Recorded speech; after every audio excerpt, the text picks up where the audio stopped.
Okay, so let's start with even, odd, and neither functions. Well, what you have to do is analyze algebraically each one in order to check if you have an even, an odd, or a neither function. So, what you need to do is replace the x to a negative x. So, here, instead of having an x, you need to add parentheses and keep the other elements as they are. Then you answer or solve is 3 minus x elevated to the second is going to be x elevated to the second.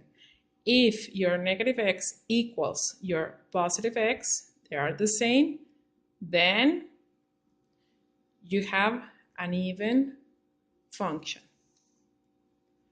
Odd function is the same thing. You write a minus x and you need to replace it here. So it's f of minus x equals 1/3, and I'm going to use parentheses just to see it, but it's going to be minus x to the third, and minus this sign to represent that you have a minus 1 here, and minus 1 times 1/3 is going to be minus 1/3 of x to the third. So what we need to do at the end is factorize our sign, minus 1/3 x to the third.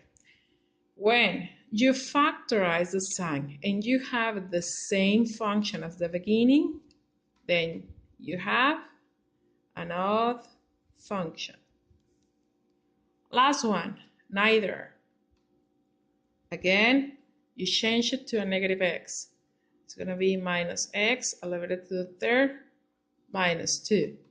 So f of minus x is going to be minus x elevated to the third is going to be minus x to the third minus 2. You factorize that sign, and let's see, it's minus x to the third plus 2. If you can see here, when you factorize your answer, you have the same term here, x to the third, x to the third. But the 2 changed its sign. Instead of having minus 2, now you have a plus 2. If some of the elements you have changed its sign, then you have a neither function. Let me show you a little bit how these things works. You can also check on your calculator just to see that your answer, or to check that your answer is right. So I'm going to write alpha x elevated to the third minus 2. Let's graph it. If you can see here, it's here, zoom in. No, I need to zoom out. I need to move a little bit there. Enter. If you can see here, I have this shape of parabola, but it doesn't pass through the region, and it's not symmetrical on the y-axis.